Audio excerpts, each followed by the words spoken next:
What's up, YouTube? Back at it again with another banger video. This time it's Batman Hush Part 10.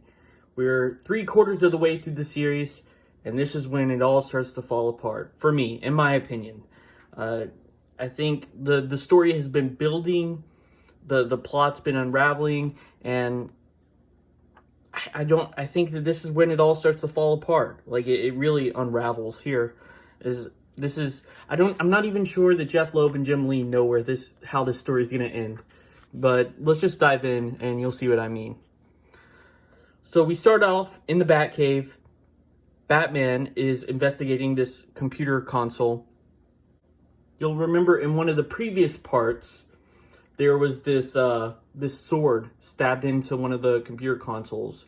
And that's what made Batman think that it had something to do with Ra's al Ghul. And so now he's checking out the computer console, making sure nothing was tampered with, and Catwoman's there. He finds this electronic relay attached underneath the console, and we'll hear more about it next issue.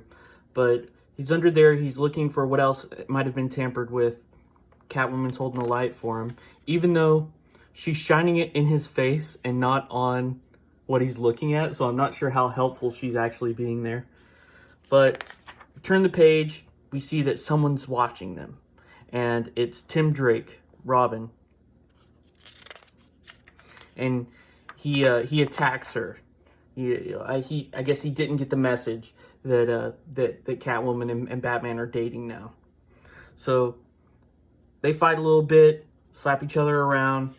Batman breaks it up, and he tells Tim that he's revealed his identity to Catwoman. And Tim's mad about it. He's disappointed. And look at that face, that Bruce Wayne face. Could we get a side-by-side from that earlier issue? He looks like a completely different person at this point. Like I said, the Bruce Wayne evolves. Like, the way Jim Lee draws him evolves over the series. And if you look closely, you'll see Jason Todd's costume in the background in this display case. It's a little bit of foreshadowing for next issue. So they tell Robin that they're dating, and he's not very cool with it at first, but then Catwoman, she says she's going to leave and let them talk about it. So she takes one of the bat cycles, leaves. We see that she's driving through Gotham City, and she gets cut off by Huntress. Huntress is the character from issue 2. You know, she found Bruce when he had fallen into that alley and broken his back. But she's back now. She's on her motorcycle, and she confronts Catwoman, and they get in a fight. And she's acting very strangely. She's speaking in like the third person, and we see that this is like what's actually happening, and this is what Huntress sees.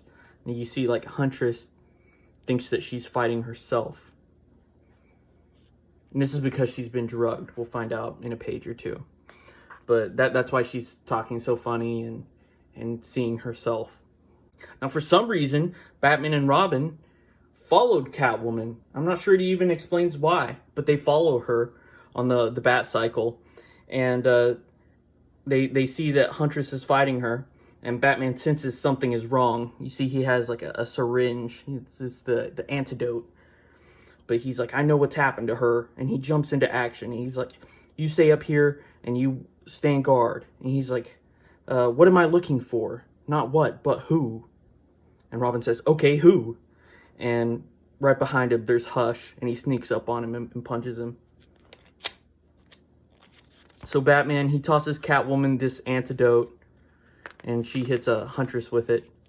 And about that time, Scarecrow pops out, and now he's on Huntress's motorcycle. And we learn that Huntress was drugged by Scarecrow's fear toxin.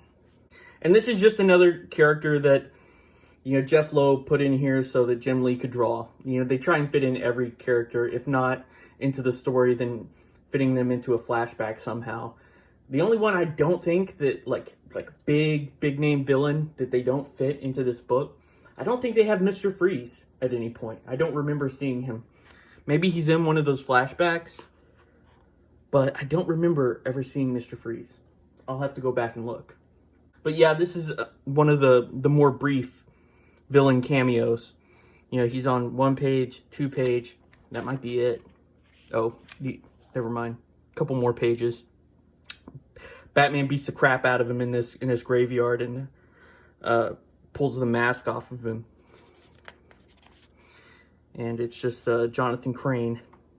And Jonathan Crane, he gets like cut above his eyebrow. There's a batarang cuts him on the head.